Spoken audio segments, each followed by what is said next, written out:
Como é que vocês estão? Bem-vindos ao Descomplique Limit. Hoje vamos trabalhar um assunto do livro 1 ainda, o capítulo 4, de uma maneira geral e com foco especial para a prova sábado amanhã. Eu dividi em duas partes, tá? A primeira parte eu vou falar especificamente do conteúdo que vai cair na prova amanhã e o resto eu vou deixar gravado para a próxima prova lá em maio. Eu coloquei dois exercícios. O exercício 2, ele é o exercício do conteúdo que vai cair amanhã, e o exercício 1 já é da outra matéria. Tem uns erros de formatação porque eu passei para PDF, mas é meio intuitivo, né? Então, acho que não vai ter tanto problema. Por exemplo, esse S-2 é um S ao quadrado, né? Elevado a menos 2. Quem for estudar especificamente para a prova de amanhã, seria até essa parte aqui, ó, de análises gráficas. Até o slide número 8, desconsiderando este slide aqui de função horária do espaço no movimento variado. Então, vamos lá. A diferença da última prova que caiu foi que o movimento agora ele tem uma aceleração que vai interferir diretamente na velocidade, tá? Então, a primeira coisa aqui que a gente vai ver é justamente essa variação e calcular ela pela função horária da velocidade. A função horária da velocidade ela é uma função de primeiro grau. Então, a função horária da velocidade é uma função afim. Isso significa que ela vai seguir o esquema da função identidade que a gente viu já na área de matemática, que é fx é igual a x mais b. Né? Essa não é identidade, mas é geral. A identidade seria fx é igual ao próprio x mesmo. Essa seria a identidade, tá? Onde não tem interseção do eixo y em lugar nenhum. E a gente vai substituir esses valores para se adequar ao conceito da física. Então aqui a gente vai ter uma pequena substituição nos valores de ax e b. Lembrando que o termo x ele é o termo variável da equação. Nesse caso a gente vai olhar o termo que está variando na função horária da velocidade. No caso, a função horária da velocidade, por ela ser horária, o tempo que varia é o tempo. A variável seria o tempo. Então o tempo variado e a velocidade depende do tempo. Nesse caso aqui eu já deixei pronto que ela é v igual a v0 mais at, e aí já dá pra gente identificar quais que são os coeficientes da nossa equação afim, para poder colocar no gráfico depois e já conseguir analisar. Se liga só, a velocidade que está ao lado esquerdo seria o que está em função de x. Lembrando que todo que está em função de x, no caso é o eixo y. Então a gente pode dizer que o eixo y seria a velocidade. Igual, v0 seria o nosso termo b, porque ele não está acompanhando nenhum termo, ele é uma constante, né? E onde intercepta o eixo y. O AT, o A, no caso, não é esse Azinho aqui. Esse A é o coeficiente angular. Coincidentemente, a aceleração também é o coeficiente angular. Mas a diferença é que esse A está representando a própria aceleração. O tempo, por ser a nossa variável aqui, ela não existe, né? No caso, a gente não pode colocar ela sozinha em nenhuma fórmula e deixá-la nessa estrutura, né? Porque aí a gente vai ter o espaço como variável. No caso, a gente quer ter uma função, então tem que ter duas variáveis, valor de entrada e valor de saída. O valor de entrada é o t, o valor de saída é o v. No movimento uniforme, a aceleração é sempre a igual a zero. Tá? Isso significa que a variação da velocidade também é zero. Lembrando que a variação da velocidade, a gente usa a letra delta, que é igual a variação, né? E a variação é sempre o final menos inicial. Então, no caso, a variação da velocidade é a velocidade final, v, e a velocidade inicial, v0. E o tempo a gente já trabalhou na última aula também, que é delta t, é t menos t0. Né? A gente usa essas mesmas fórmulas para indicar a velocidade. Aqui está a função geral, né? E a gente destaca sempre as funções, né, quadráticas e as funções de primeiro grau, além de outras como, por exemplo, a exponencial, logaritmo, porque são funções fáceis de identificar pelo formato. E na física, muito provavelmente, eu não vou lembrar agora se tem algum que não segue nenhum padrão, mas eu acho que a física, todas elas vão ser uma dessas funções específicas, né? Não tem nenhuma que seja, acredito, muito fora, assim, porque senão não tem como calcular. Aqui tem uma introduçãozinha de aceleração, que é como que calcula utilizando a fórmula A igual a ΔV sobre ΔT. O foco dessa aula vai ser usar os gráficos, que é o ponto-chave que vai cair na prova. Mas é muito importante que a gente saiba calcular esses princípios antes, para conseguir calcular no gráfico depois. Se liga só, na aceleração eu tenho que ter dois valores para poder calcular ela. O espaço aqui eu só vou poder usar se eu conseguir derivar o espaço e virar a função horária da velocidade. Então, por exemplo, numa equação de segundo grau, que no caso seria a função horária do tempo variado, eu vou ter uma estrutura que eu vou passar no próximo slide, que ela é uma equação de segundo grau, uma função de segundo grau. Né? Lembrando que é meu T, cara, eu tenho que fazer ele de um jeito que não pareçam mais. Essa, como o expoente aqui é 2, significa que ele é uma função de segundo grau, então ela é uma parábola, ó. Ela segue uma parábola.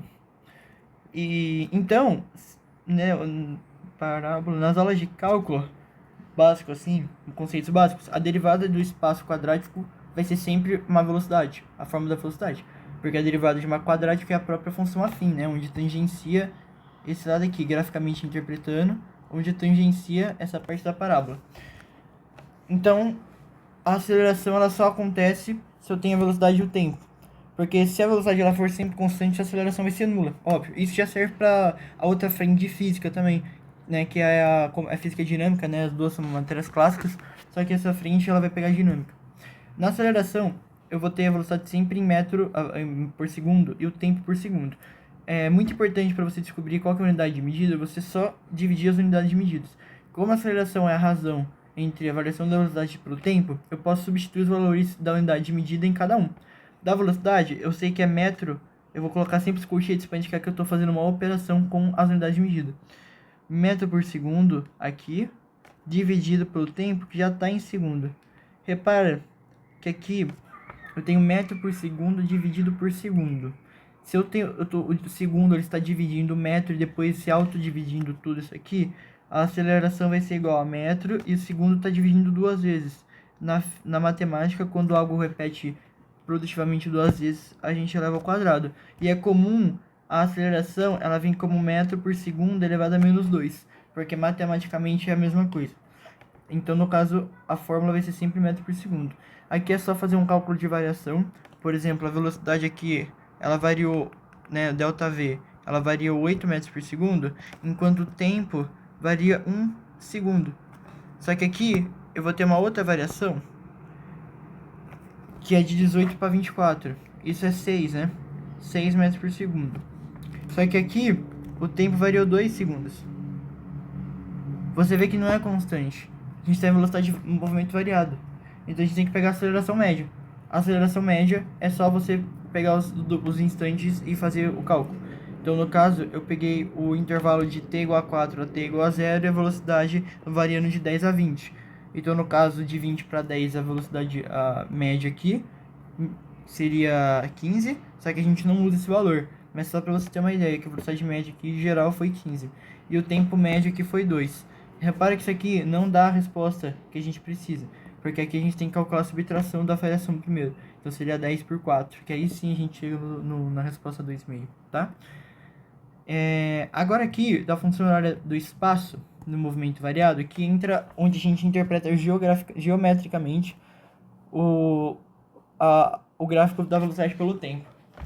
Dá uma olhada que esse gráfico aqui, ele tem o pedaço que eu peguei, que ele já está destacado de vermelho, e o pedaço que eu vou destacar de verde aqui. Esse pedaço que eu vou destacar de verde, a gente pode assumir 100% das vezes que essa primeira linha aqui que eu fiz, ela vai gerar sempre um triângulo retângulo. Isso eu posso assumir porque essa linha, ela tracejada, ela é uma linha que é sempre paralela ao eixo X. Então, nesse caso, se ela é paralela e a linha, o eixo Y também é paralelo, esse cruzamento é um ângulo de 90 graus. Agora aqui, a gente vai ter alguns valores que estão associados a esse eixo aqui. Você repara que todo esse lado aqui subiu V de velocidade, enquanto esse lado aqui subiu apenas V0 de velocidade.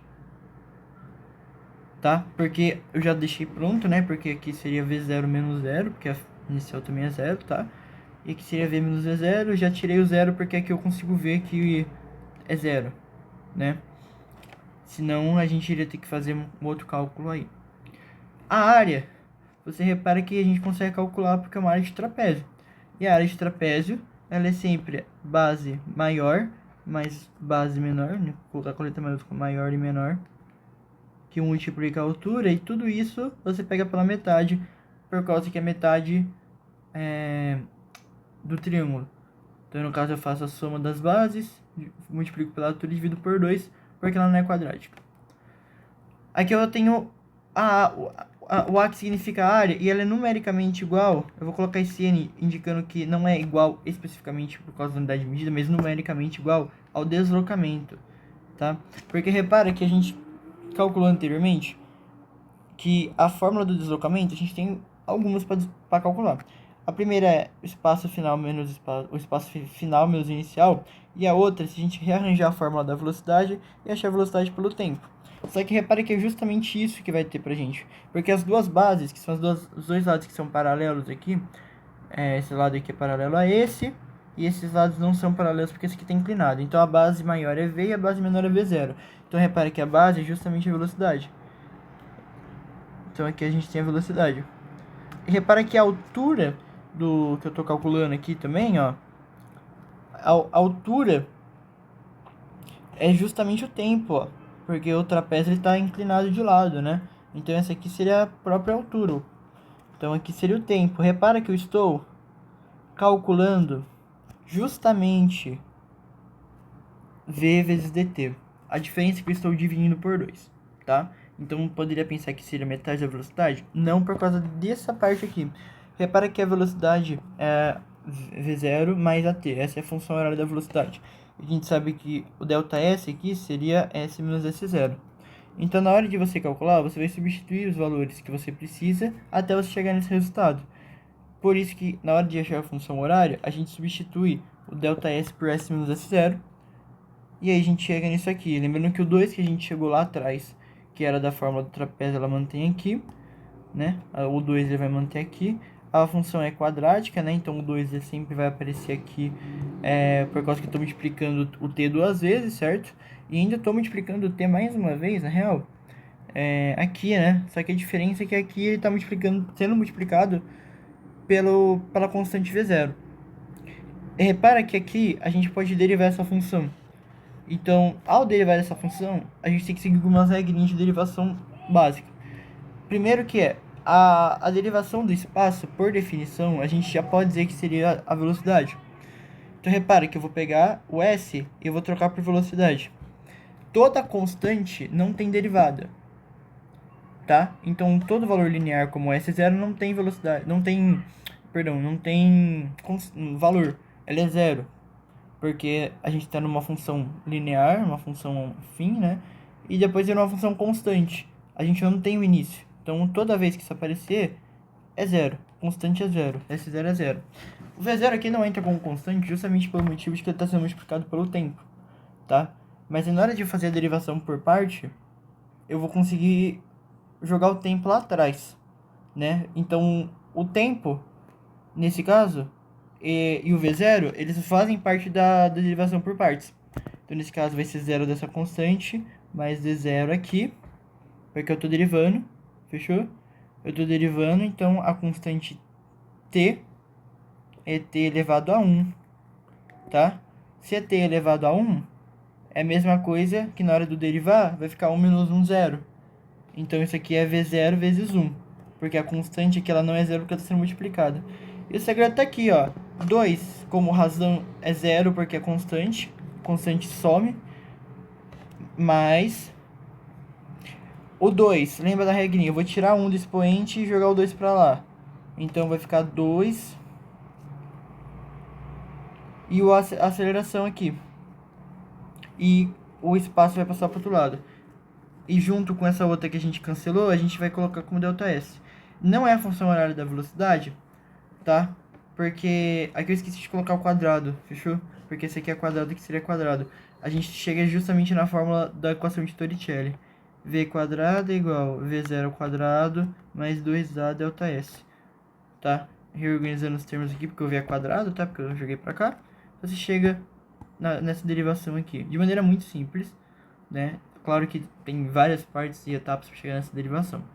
Da mesma forma que se eu derivar a velocidade aqui, repare que a constante vai embora, o t vai passar multiplicando, vai ficar justamente a própria aceleração, tá?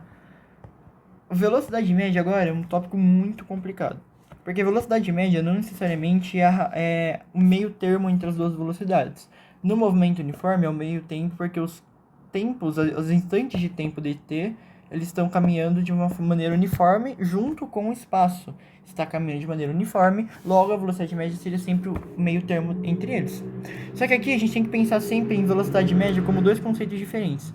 Primeiro, a velocidade média, no caso ele que é a média das velocidades, ou a velocidade média no conceito que a gente descobriu que é a ΔS por ΔT. Para as duas respostas, a gente tem uma fórmula diferente. Se ele quer a média das velocidades, então a gente usa a média das velocidades quando ele fala que ele andou 60 km por hora, depois andou a 40 km por hora, e ele pede qual que foi a velocidade média, as médias da velocidade, no caso.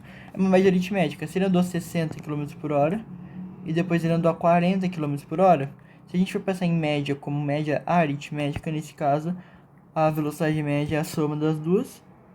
Como as duas são peso 1, é uma média aritmética dividida pelo número de termos. 60 mais 40 dividido por dois termos aqui.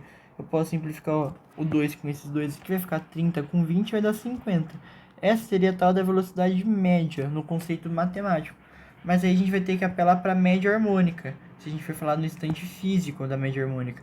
Por causa que aqui a gente tem, quando a distância da ida e da volta é igual, ou o trajeto é dividido em duas partes iguais. O importante é que as distâncias são as mesmas e são preservadas.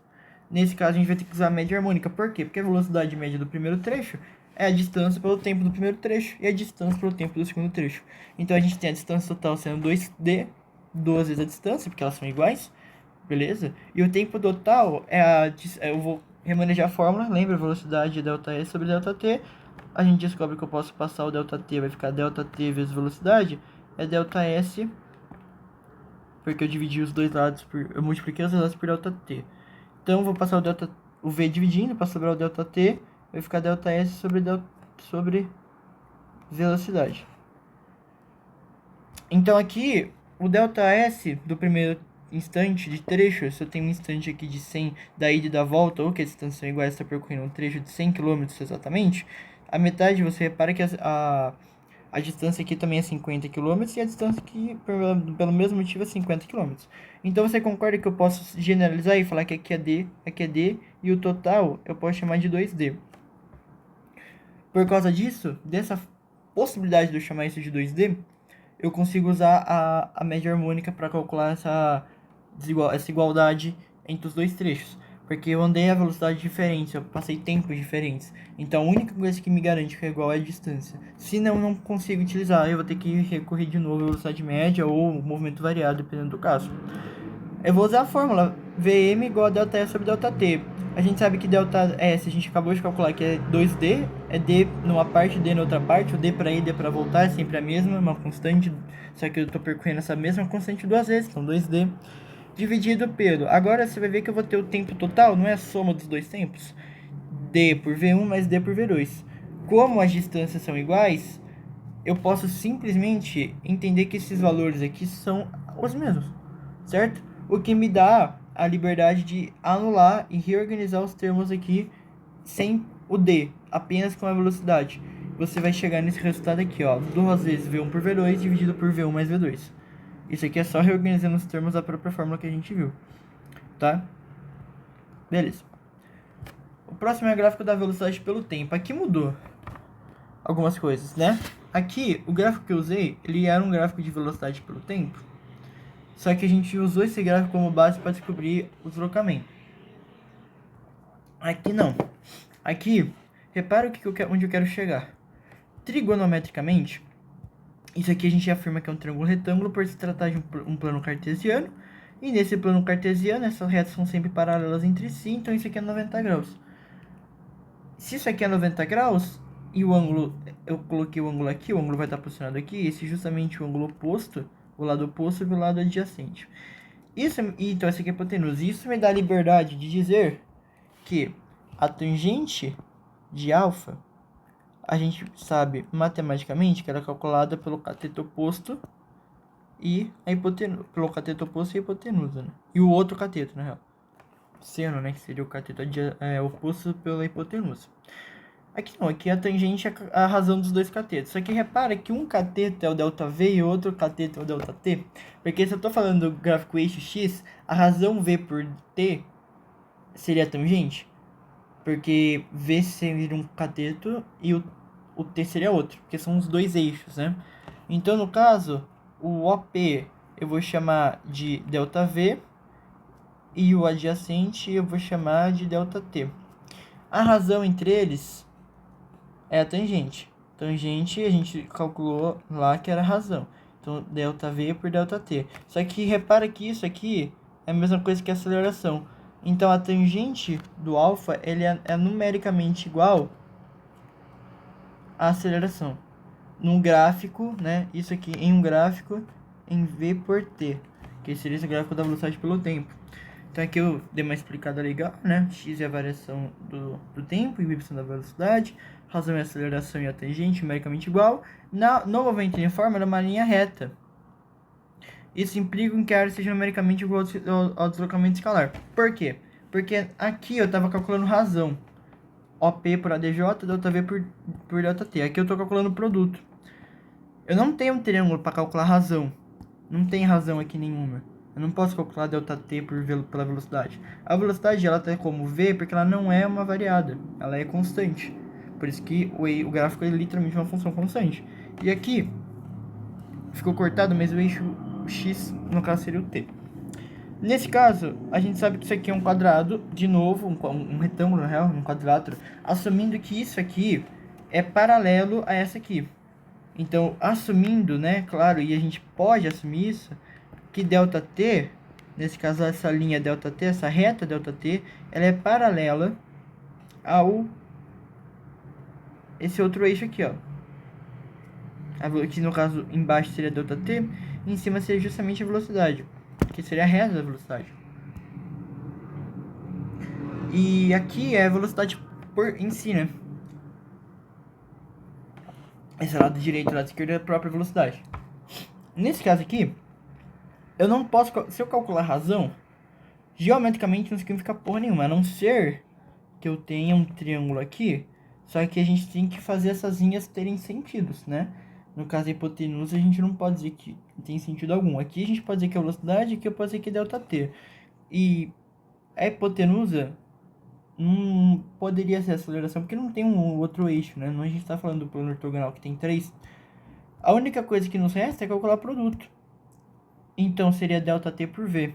E a gente sabe que ΔT vezes V é igual a ΔS. Só que a gente também sabe que ΔT pela velocidade é igual à área. Isso significa que a área ela é numericamente igual ao deslocamento. Isso aqui também é muito importante. Agora a gente vai trocar um pouco da velocidade pelo tempo que a gente estava falando e vai falar do espaço pelo tempo. Do espaço pelo tempo, eu coloquei umas retas aqui, quer ver? E podem parecer meio confusos. Esse gráfico aqui, acho que é o mesmo que eu coloquei no de cima, né? Não, o de cima é da velocidade, esse aqui é do espaço.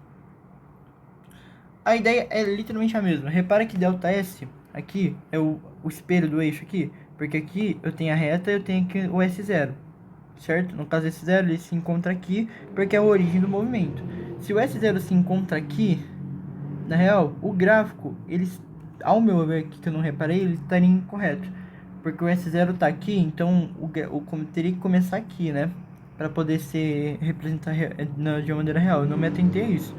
Mas entenda que seria isso. O ΔT vai continuar sendo essa linha, o ΔS vai continuar sendo essa linha. Né? Isso eu falo porque se a gente for considerar ΔS como final inicial, como um período como um todo. Aqui ele está pegando só esse trecho aqui. Mas vamos pegar como um todo e assumir que esse ângulo aqui, a gente vai chamar essa abertura de ângulo alfa, ou melhor, vamos chamar de ângulo θ. Aqui é ΔT, aqui é ΔS. Repara que, de novo, como eu tenho um triângulo, eu tenho a razão dos dois catetos.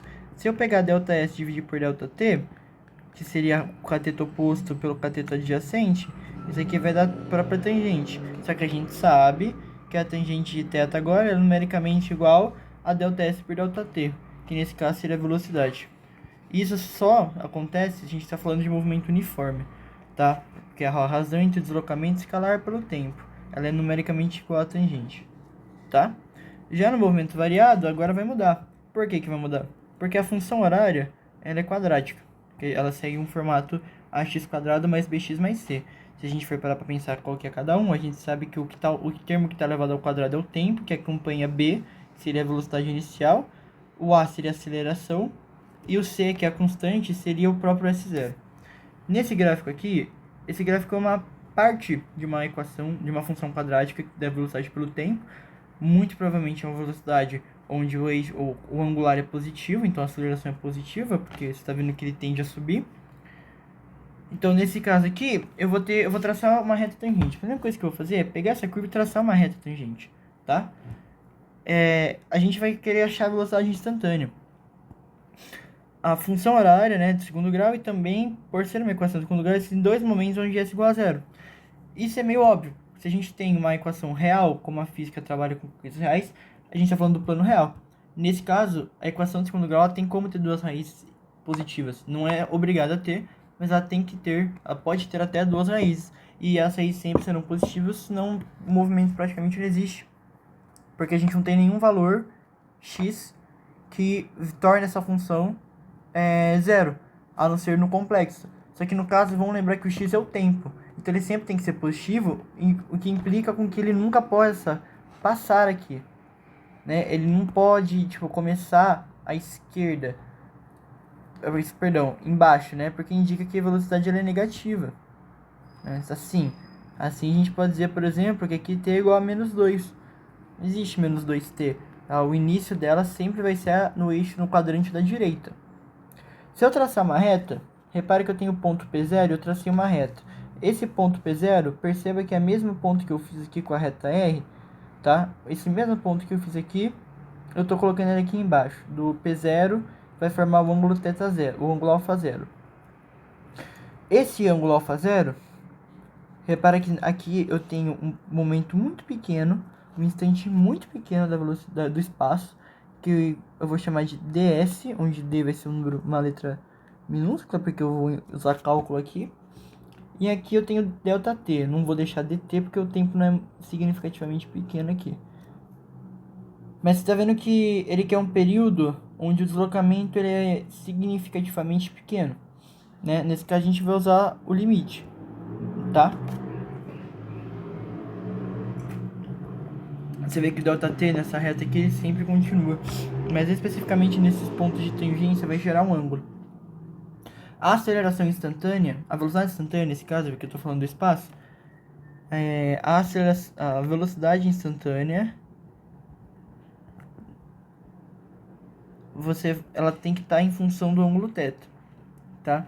Então repara que é a tangente do ângulo alfa, não θ, né? Alfa, porque é ΔS sobre ΔT, quando S é pequena, que a gente chama de ds, não ΔS, é diferente de ΔS.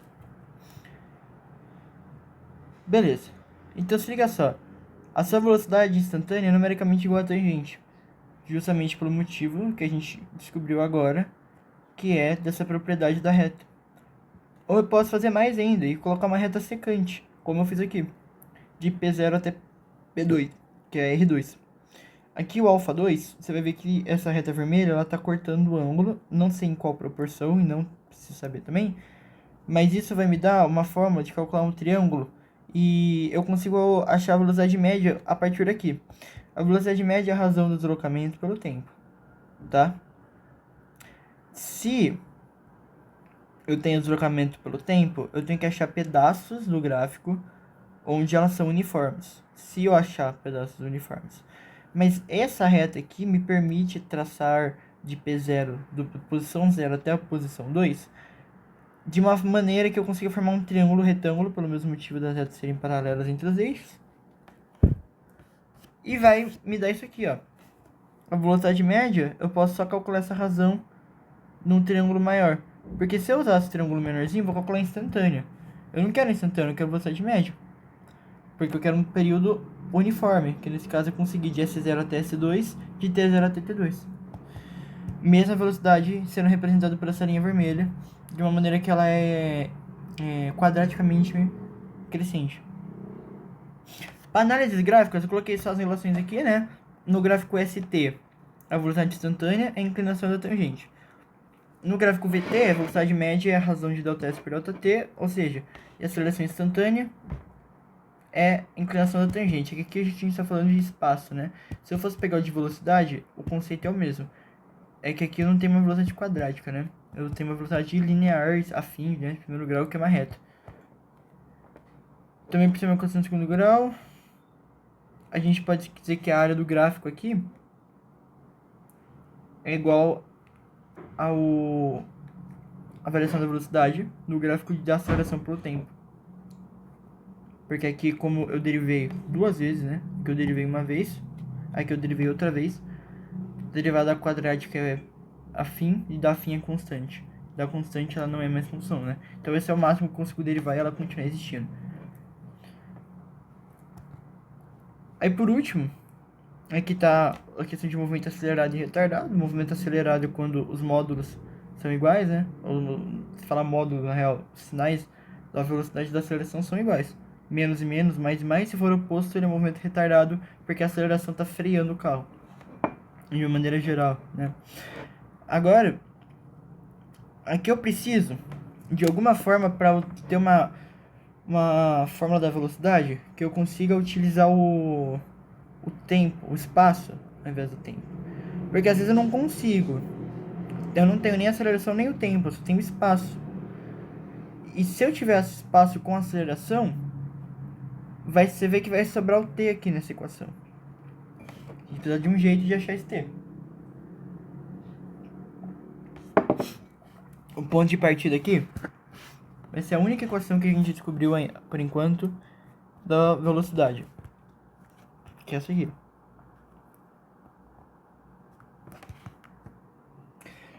Nessa aqui, eu vou ter a função da velocidade e eu vou substituir os valores que eu conheço. Eu vou isolar a variável t.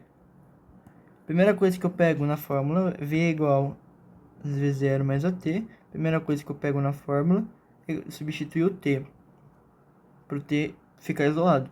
Para o t ficar isolado, o que eu tenho que fazer?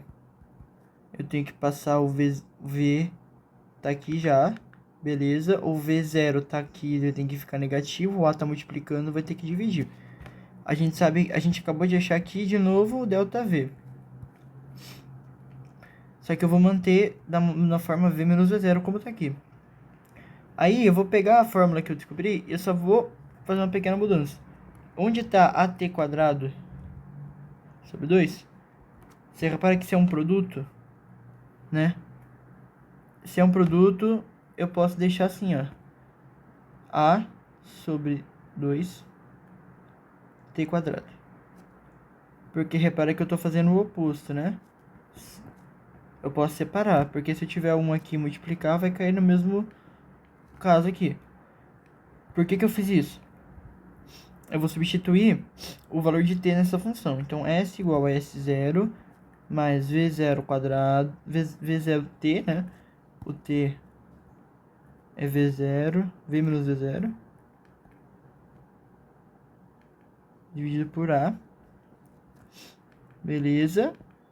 Agora, mais o a sobre 2 vai ficar sozinho, e o t quadrado é v menos v0 sobre a ao quadrado. Isso aqui vai dar um produto notável, expandindo o termo aqui. E aqui também.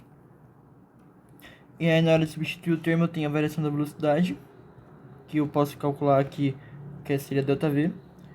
E eu vou reduzir o S0 jogando esse 0 para o outro lado. Ele vai ficar menos esse 0. E S menos esse 0 é igual a ΔS.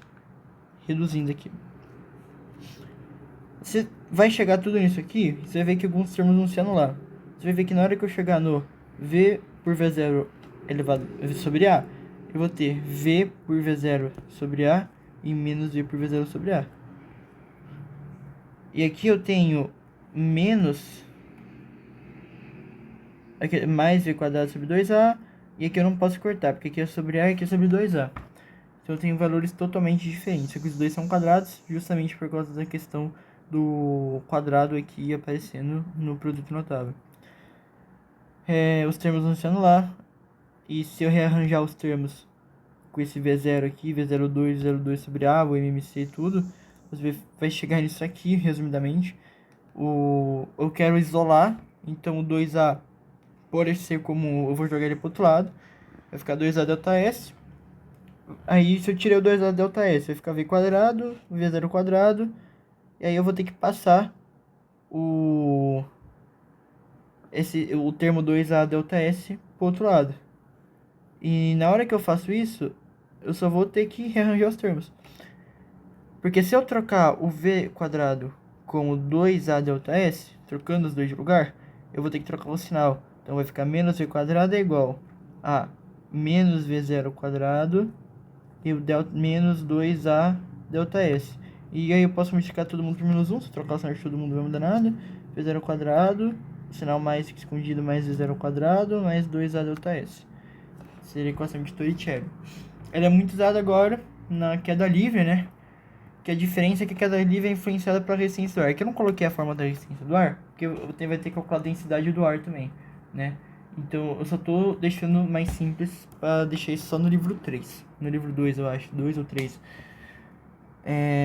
Siga só, a aceleração aqui, ó, eu tenho na Terra, a gravidade aproximadamente, a gente usa 10 metros por segundo ao quadrado, mas na real, ela gira em torno de 9,81 metros por segundo ao quadrado.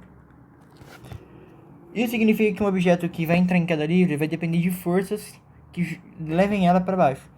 E nesse caso, seria a própria aceleração da gravidade. Na hora que eu jogo um objeto para cima, ao jogar o objeto para cima, ele está indo contra a gravidade. Então ele é um movimento retardado, porque a minha velocidade está para cima, a força que eu fiz foi para cima. Lembrando que velocidade não é força, velocidade é uma consequência de uma força, que no caso foi o lançamento vertical. Joguei para cima, vai ganhar velocidade, a resistência do ar vai influenciar junto com a gravidade, então aqui a aceleração é menos g, e a velocidade é positiva, então mais g, mais v. Só que vai chegar uma hora que o objeto vai ficar parado no ar. Quando isso acontecer, a velocidade é igual a zero, e a gravidade já vai começar a atuar como mais g, e a partir do momento que ela cair, ela é, claro, a velocidade ela também existe. Eu vou considerar só o módulo da velocidade, né? Então, módulo da velocidade aqui. Ela existe, a velocidade real, né? Mas eu vou colocar menos g porque ela está descendo. Beleza? Mas isso vai mudar aqui é g. Como eu coloquei que a velocidade depende do planeta, que eu coloquei o 9.8, que é o pior que a prova pode aparecer. Bem difícil estar 9.81, não sei se seja talvez uma prova militar, né? A direção é sempre vertical e o sentido é sempre para baixo, no sentido do centro da Terra. Ao analisar esse gráfico da velocidade pelo tempo em um momento de queda livre, repara que é o seguinte. Essa primeira parte aqui, a gente tem um triângulo aqui, até o instante de tempo t igual a 1, eu vou ter um triângulo aqui. O instante de tempo aqui, vamos calcular aqui. Esse instante aqui é t igual a 1. Esse instante aqui, que eu calculei, seria a velocidade. Só que aqui eu vou chamar de V1. Velocidade 1 aqui. Só que repara que no próximo instante de 1 até 2, eu vou ter um quadrado mais um triângulo. Então a distância percorrida aqui, no instante t igual a 1, se eu pegar t e colocar 1, a distância é igual a d. Se eu colocar t igual a 2, a distância já vai aumentar em 3d. Porque eu tenho d desse triângulo, d desse outro triângulo e d de outro triângulo sozinho. Porque eu posso manter uma linha, criar essa linha do momento final da velocidade, e toda vez que terminar 1 segundo, eu crio uma linha horizontal como se a velocidade fosse constante. Você vai ver que toda vez vai ser possível observar um retângulo e um triângulo, tá? No caso vai crescendo dependendo do movimento. Aqui o retângulo é zero, não tem retângulo quando for zero. Então 1 segundo não tem retângulo. Depois de mais 1 segundo, então daqui 2 segundos, eu já vou ter um retângulo. Depois vou ter 2 retângulos, vou ter 3 retângulos e mais um triângulo no final. Repare que esse triângulo aqui, ele está sempre associado a esse, tá? Eu não posso pensar nesse espaço aqui não. Eu tenho que dividir bonitinho em instantes de tempo, tá? Você repara que quando t for igual a 3, aqui, no instante de tempo t igual a 3, eu vou ter, ó, 2D, 4D, 5D. E por último, quando o instante de tempo for decorridos 4 segundos, eu vou ter 2, 4, 6, 7D. Tá? Lembrando que essa distância seria numericamente igual à área. E a gente, o Galileu, na real, esse cara arrumou uma fórmula para isso, né? Que seria ΔS1, seria a distância percorrida 1, dividido por 1, que seria um instante de tempo. É ΔS2, dividido por um instante 3. O instante é sempre ímpar, lembrando que a fórmula ímpar a gente define, né? Uma fórmula ímpar a gente define como 2n mais 1 ou 2n menos 1, se a gente estiver regredindo. Nesse caso, se o n for 0, aqui o único tempo restante for 1. Se o n for 1, eu já estou no tempo 3, ó. Eu estou indo sempre nos valores ímpares, para ter o valor ímpar aqui, né? E o próprio n vai ser multiplicando. Então, ΔS1, que seria o n, seria a porção 1. Aqui, ó, 1. Fica aqui, ó. É igual. No 1. Aí já no ΔS2, aí ΔS2 tá para 3. Vai seguindo essa fórmula. Isso é tudo igual a distância percorrida. Se eu não me engano, eu acho que só uma correção aqui, eu acho que foi soma automática sem querer, né? Aqui seria na real ΔS0 e ΔS1, que vai até aí, aqui tá certo, né? ΔSN por n mais 1, porque repara, quando o tempo vale 1, a distância percorrida é só de uma distância mesmo. Então seria, o n seria 0 mesmo, né? Porque aí seria ΔSN dividido por 2n mais 1. Lançamento vertical, coloquei as equações aqui. A equação da função horária a gente só vai remanejar os termos. Então, repara que na função horária sempre, a S0 é sempre 0, que seria o solo. A velocidade 0 também é 0, então ela está em repouso. E a aceleração é sempre menos g, porque ela vai contrária à gravidade. Aí eu vou substituir na função horária os valores que eu tenho aqui. Então, S0 vai ser sempre 0. Eu assumi que o V0 vai ser sempre maior que T, então, perdão, está em movimento.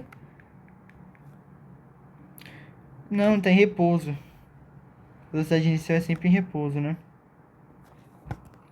Dito errado. E acelerar, beleza. E aí a gente vai só assumir isso aqui,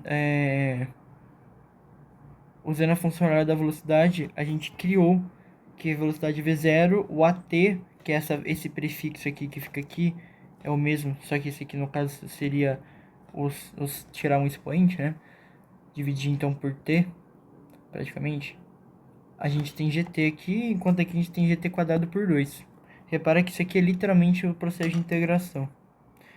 De GT, como que eu integro isso aqui? Eu pego o próprio GT, eu aumento o expoente aqui, 1 vai virar 2, e eu passo o coeficiente 2 embaixo. É literalmente essa ideia. E com a equação de Torricelli, a gente só vai substituir G por A aqui e acabou. Aí a altura máxima é fácil de calcular. Aqui são mais umas ideias mesmo, né?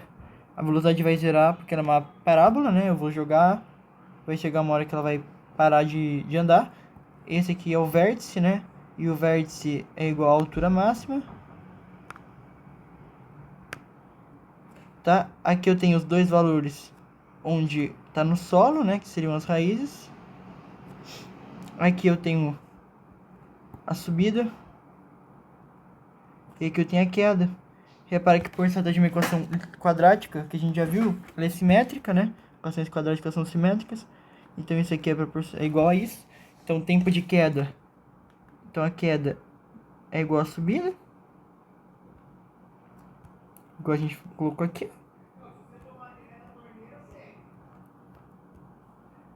E equação de Torricelli, eu substituí os valores e coloquei que V igual a 0, porque está em repouso. E o máximo do deslocamento é só eu assumir como ΔS o H menos 0. Eu poderia só esquecer esse menos 0 aqui, mas é porque eu fiz a fórmula do ΔS, né? Não da velocidade do espaço. Por isso que a gente tem que manter esse valor aqui, né? você vai ver que 2gh é igual a v0 ao quadrado, a altura máxima é v0 ao quadrado sobre 2g. Por quê? Porque eu tenho a velocidade máxima atuando aqui, que é v0 ao quadrado, a velocidade inicial vai atuar ao quadrado, certo? E dessa maneira, quando a velocidade vai atuar ao quadrado, a gravidade vai atuar duas vezes também. É meio que proporcional. Então, no caso aqui, esse é o valor de altura máxima. A gente já falei de tempo de voo de subida, né? A partir do ponto de partida foi aqui a equação de Torricelli. Eu coloquei que o deslocamento deve ser zero final e zero inicial, porque ele retornou. Então, se ele retornou, não andou porra nenhuma, ele subiu e depois desceu. Lembrando que aqui é uma outra visão, porque aqui eu estou falando a trajetória em função da velocidade pelo tempo. Mas a trajetória mesmo, né? Isso aqui é velocidade, isso aqui é tempo. Se fosse de espaço, aí é sempre horizontal, né? Que ela vai subir praticamente descer. Então, ela vai tocar na distância em 2 pontos. Eu coloquei ΔS igual a zero, porque é final inicial, então aqui zerou. Vai ficar justamente v quadrado igual a v0 quadrado. Essa equação vai ter duas raízes. Ou a velocidade vai ser igual a v0, ou a velocidade vai ser igual a menos v0. Só tem duas opções aqui, não tem como. Você vai tirar a raiz dos dois lados, né? Vai ficar v igual a mais v0 ou menos v0. O tempo de subida a gente já calculou. O tempo de subida é igual ao tempo de descida, né? Aqui a gente calculou velocidade de retorno, né? A velocidade de retorno é essa aqui, é mais ou menos a v0, da própria velocidade inicial, certo? E no tempo de subida a gente tinha calculado a fórmula que tinha dado v0 quadrado sobre 2g. Essa é a altura máxima. O tempo de subida é quanto tempo vai demorar para ele chegar nisso aqui. Repara que a única coisa que eu fiz foi, eu peguei o AT e substituí por menos GTS, né? Lembrando que TS é tempo de subida, certo?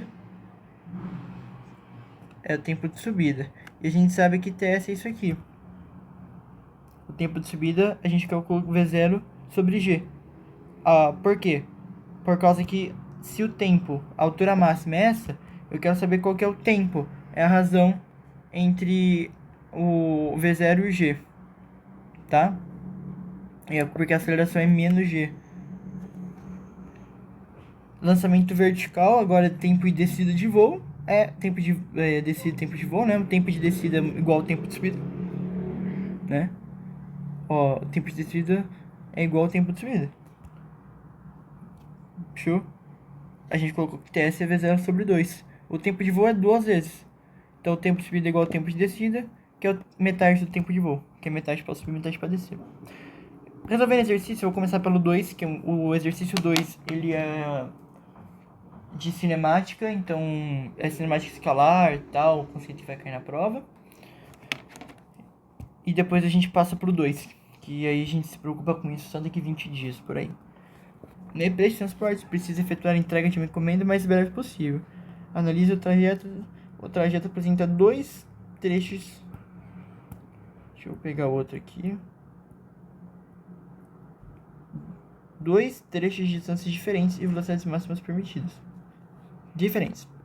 No primeiro trecho, a velocidade máxima permitida de 80 km por hora e na distância percorrida é 80. No segundo trecho, cujo comprimento vale 60, a velocidade é 120. Supondo que as condições sejam favoráveis para o equilíbrio sempre ande continuamente na velocidade máxima permitida, qual será o tempo necessário em horas para a realização da entrega? Questão difícil que a gente sempre esquematiza, então eu vou ter um trajeto aqui, que é o trajeto total da empresa até a fábrica. Ele me fala que dividiu em dois trechos diferentes que não são iguais. Um é 80 km por hora e o outro é 60. Então está na razão 8 para 6, né? Então aqui vai estar 80 km, aqui estaria no marco 80, né? E aqui a gente está no marco mais 60. Então nesse caso seria no 120, meu Deus do céu.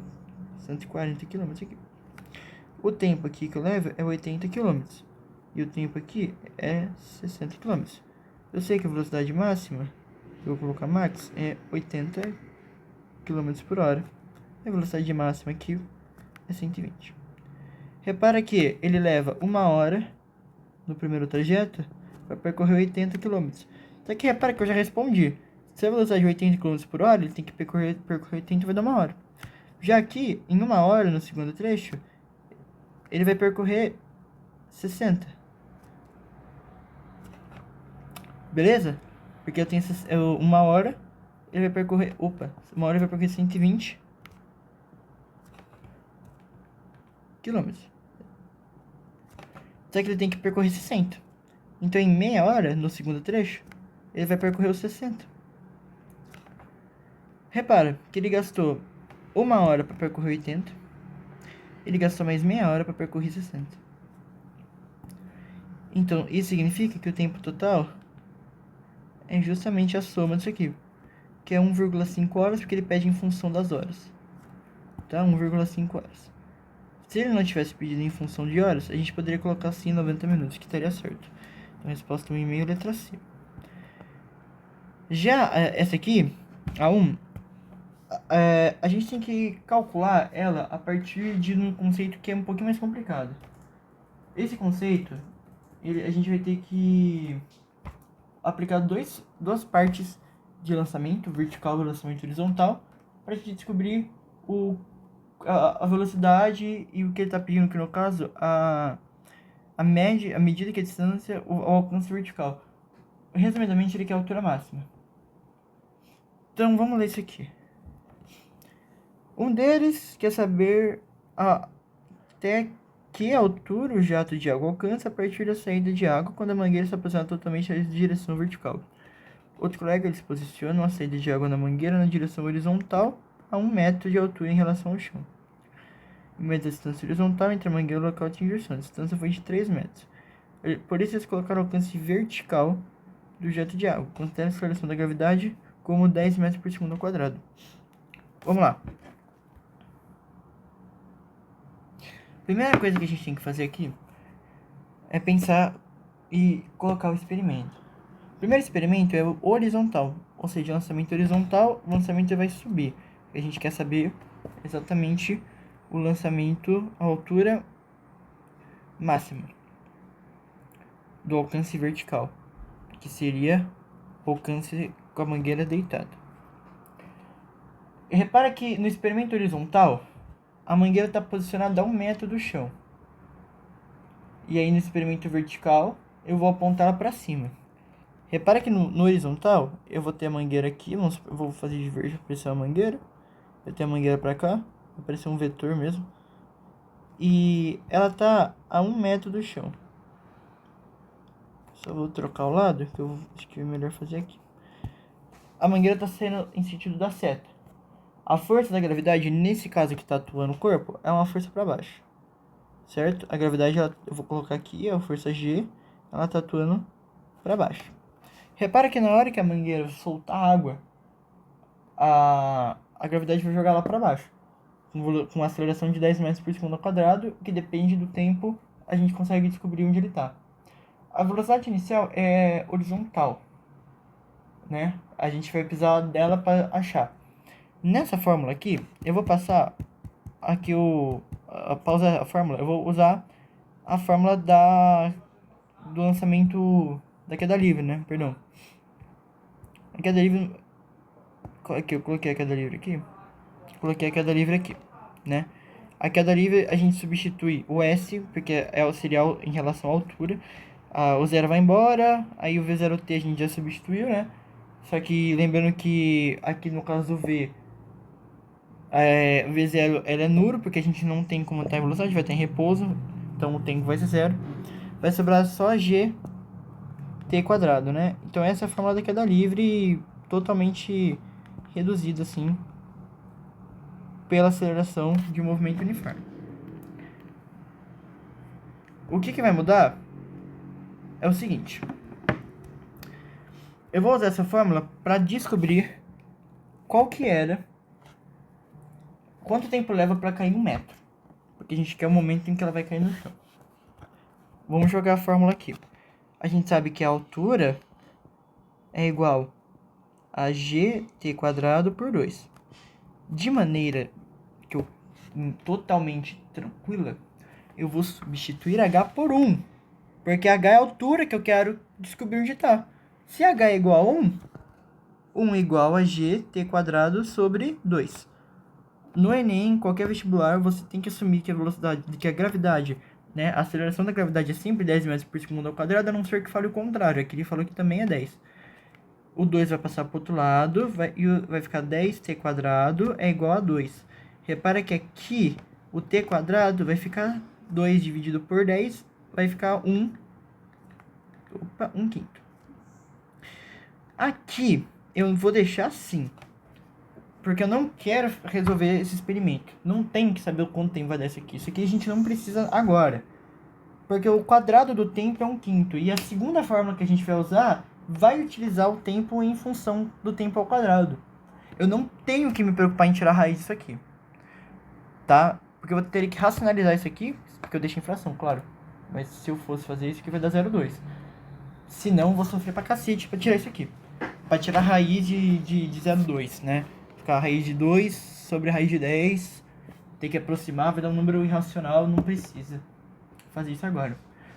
Agora repara o que a gente vai fazer para a velocidade de saída. Uma das coisas da cinemática é a distância d igual a vt, né? A distância é a velocidade pelo tempo. Isso aí a gente já discutiu várias vezes.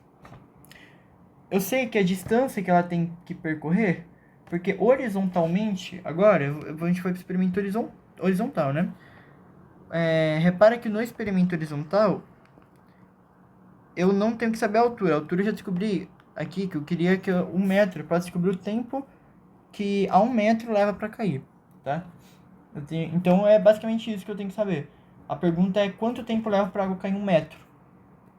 Assim que eu descobrir quanto tempo leva para cair 1 metro na horizontal, eu vou jogar na vertical para descobrir o tempo de saída.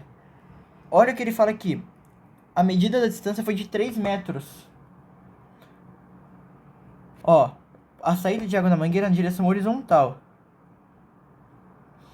A 1 metro de altura em relação ao chão. Então, medir a distância horizontal entre a mangueira e o local onde atinge o chão. E a medida da distância foi de 3 metros. Tá? Você repara que aqui, na hora que eu coloquei no vertical, na velocidade... No horizontal, perdão. No horizontal, que foi essa primeira aqui. Quando eu coloquei na horizontal, ele me deu que ele precisava cair 1 metro. Aí na vertical, já é outra. O alcance vertical da água, eu vou posicionar a mangueira assim, ó, verticalmente. Nessa hora, vai ter uma força que vai empurrar aqui, eu vou desprezar, que vai empurrar a água para cima. A gravidade vai empurrar a água para baixo. O tempo, a distância total que ela percorreu é de 3 metros. Então, vou utilizar o mesmo conceito de distância. A distância, literalmente, velocidade pelo tempo. Ou, se quem quiser falar, ΔS é igual a V por ΔT. É a mesma coisa.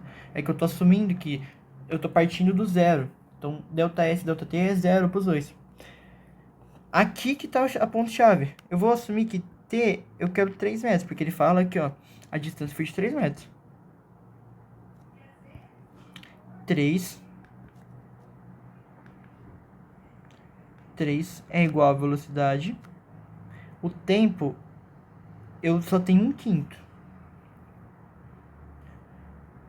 Eu vou colocar o tempo como raiz só para colocar na fórmula.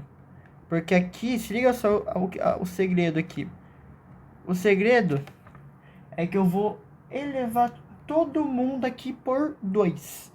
Porque se liga só a mágica que vai aparecer quando eu levar todo mundo por 2. 9 igual a V... Vou levar ao quadrado, tá? Levar todo mundo a 2. Levar ao quadrado. 3 ao quadrado, 9. V ao quadrado, V quadrado. Isso aqui seria o tempo ao quadrado que dá 1,5 por 1,5. Vezes 1,5. Acabou. Porque aqui eu tenho o quadrado da velocidade. V quadrado é 9 dividido por 1 quinto. Lembra que toda vez que eu vou dividir por 1 quinto, eu vou estar multiplicando por 5. Toda vez que isso acontecer, tá? Vai dar 45 metros. Né? Isso aí já seria de matemática, mas 9 dividido por 1 quinto vai ficar 9 sobre 1 dividido por 1 quinto. A gente multiplica em cruz, vai dar 45. Toda vez que você vai dividir por 1 sobre n, 1 fração aí, qualquer coisa que seja, ignore esse 1, claro, se você puder desprezar o primeiro, né? Porque eu tô falando 1 sobre n. E põe o 5 aí, multiplica por 5, vai dar a mesma coisa, de maneira mais rápida. Aqui o exercício acabou, e a física acabou aqui. Porque a próxima fórmula que eu ia utilizar é a equação de Torricelli. V quadrado igual a V0 quadrado mais 2A ΔS. Aplicado à queda livre, V quadrado é igual a V0 quadrado menos 2A menos 2G H. Porque ΔS seria H porque eu estou aplicando o movimento de queda livre. Acabou. A física acabou aqui. O problema de física aqui nessa questão era você entender como é que funciona a queda livre, movimento vertical e movimento horizontal. A física acabou. Acabou aqui. Chegou na equação de Torricelli, lembrou que ela existe para relacionar o V quadrado? Acabou. Acabou. O T quadrado, eu só elevei aqui para achar a velocidade, o quadrado da velocidade. Eu não vou tirar a raiz disso aqui, porque o V quadrado está aqui. 45, que seria o V quadrado, velocidade inicial ao quadrado, menos 2 vezes a gravidade 10 vezes H. Aí, qual que é o objetivo? O objetivo é achar a altura, certo? O objetivo é sempre eu achar a altura.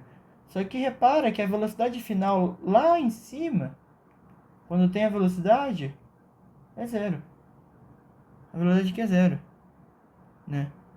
Então eu coloquei no... Peraí, troquei V por zero. A velocidade aqui é zero.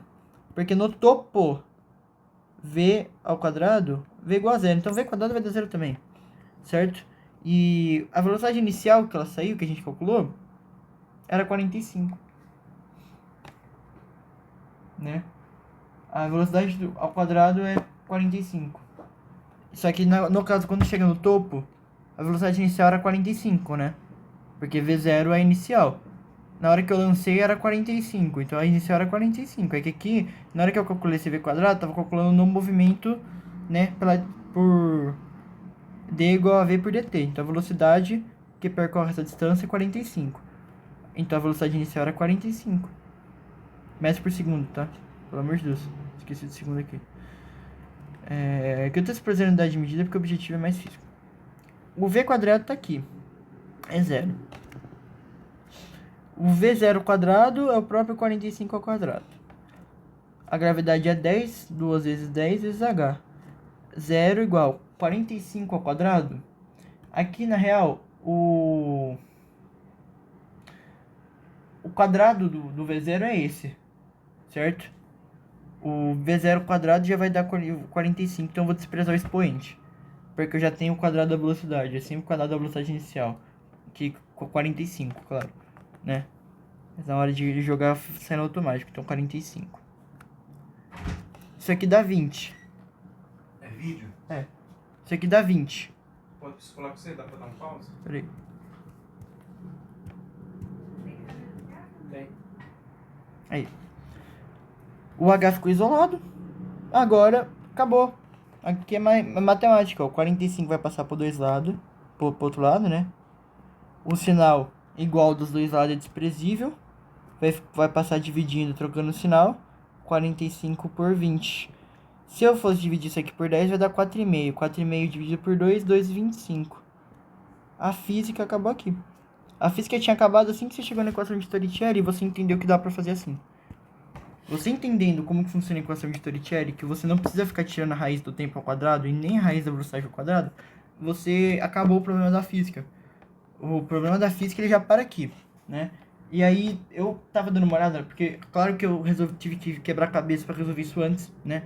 E aí eu parei para pensar o seguinte: na alternativa A, é muito provável que se você marcou a alternativa A, você chegou nisso aqui, ó. Você confundiu as fórmulas. Você multiplicou a velocidade, assumindo que a velocidade era assumindo que a velocidade aqui seria a gravidade. Chegou no 30 ou errou o cálculo, ou na hora de você ter dividido, você dividiu 40 por 30 de maneira errada, né? Ou na hora que chegar aqui você dividiu 45 e aí aqui ao invés de dividir por 20, você dividiu por 30. Que viu 3 ali. Muito provavelmente deu isso, né? Quando eu fiz, né? Quando eu fiz isso aí, ó. Aí aqui, se você colocou 4, na hora que eu fiz isso, eu somei errado. Se você colocou 4 na alternativa aqui, se você marcou C, pode ser que você tenha somado esse 1 metro, né? Pode ser que você tenha confundido 3 metros e achou que na hora que ele colocou a mangueira aqui na horizontal, ele ainda colocou com uma folga de 1 metro. Essa questão do Enem foi difícil pra cacete, tá? Na época, 2022. Então vou dando uma lida depois. Se você chegou em 4,5, eu pesquisei no chat GPT a do 4,5 para ver como que alguém poderia ter chegado nesse 4,5. Muito provavelmente, o que ele me passou é que teve gente relatando que usou essa fórmula aqui, ó. V quadrado por G, na hora de aplicar a fórmula. E aí, se você fizer isso aqui, você vai dar exatamente 4,5. O H seria 45. Você iria fazer a conta, né? H é igual a 45 dividido por 10, que vai dar 4,5. Que é esquecer o número 2, né? E na hora de você isolar, você esquecer que você tem um 2 aqui ainda, né? Que você esqueceu que é 2A. Por isso que deu 20, ó. 2A delta S, né? Você vai isolar a fórmula e vai chegar nisso. E por último, essa 5, eu não tenho a menor ideia, né? As outras eu consegui estimar como que eu poderia ter errado isso. A 5, provavelmente você chapou pra caralho, ou você chutou, ou, sei lá, errou o cálculo, mas não tem muito como der 5, né? Por causa, às vezes, do triângulo de Pitágoras lá, 3, 4, 5, ou porque 5 é um número ímpar, então também é primo, e também cai em raiz quadrada 25, dá 5 e tal. Ou porque você chegou num quinto e assumiu que ia levar 5 vezes, aí ia ficar 5t quadrado igual a 5 e marcou 5. E a última que eu pensei, que pode, às vezes pode ter sido isso também, na hora de você fazer v quadrado igual a 9 vezes 5, que a gente fez aqui, que deu 45, às vezes você chegou no v quadrado igual a 45, e aí na hora de você passar multiplicando 2g, você assumiu que 2g é igual a 5. E aí você voltou pro 5 de novo, ou pro 9 aí, não tem a menor ideia. Ou assumiu que o g vale 4,5, aí divide por 9, vai dar 5. Mas enfim, o gabarito tá aqui, né? Eu tinha montado ele antes. De novo, vou disponibilizar a resolução depois.